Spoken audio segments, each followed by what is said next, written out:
Saya tak serang Angkatan Tentera. Ya. Saya nak selamatkan Angkatan Tentera. Ya, correct. Sebab ini maruah negara. Ini kebajikan rakyat. Ya. Ini kebajikan anggota tentera. Bang, ada anggota komando kita dalam pertunjukan, dalam latihan, mati kena tembak bulletproof. Yang sepatutnya memang latihan tu begitu. Tapi kenapa boleh tembus? Kerana kualiti baju vest ini tidak menepati spesifikasi. Kenapa benda ni berlaku? Untuk memenuhi rasuah yang diminta. Kan? Kualiti ni dikompromikan lah orang kata kan.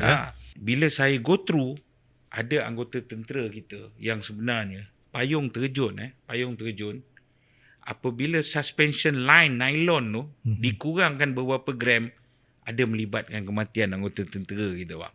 Kan?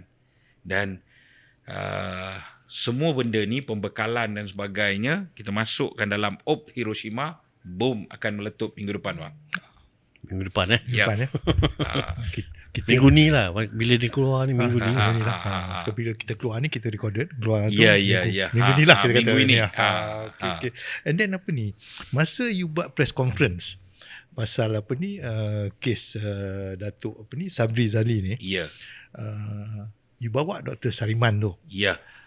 And Dr. Sariman ni dia mengaku bahawa yang terbabit dalam this scandalous punya situation ni adalah isteri dia apa semua. Apakah orang tertanya-tanya macam mana dia boleh biarkan isteri dia? Okey bang.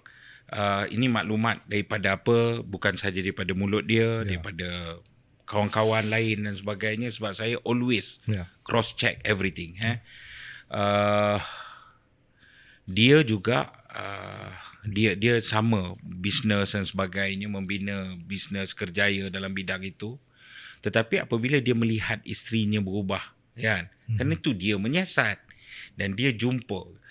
Ni kadang-kadang kita share iCloud dengan bini iCloud apa semua kan. Jadi terbagai lah kan. Bila benda-benda macam ni, kerana tu dia kata, cikgu, dia tanya saya pula, mana dapat gambar ni?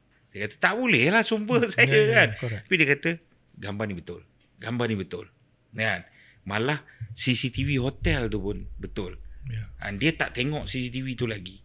Saya yang bagi. Tapi dia kata sebab dia pergi hotel, dia jumpa bini dia daripada lift dengan Panglima, dengan Laksmana ni.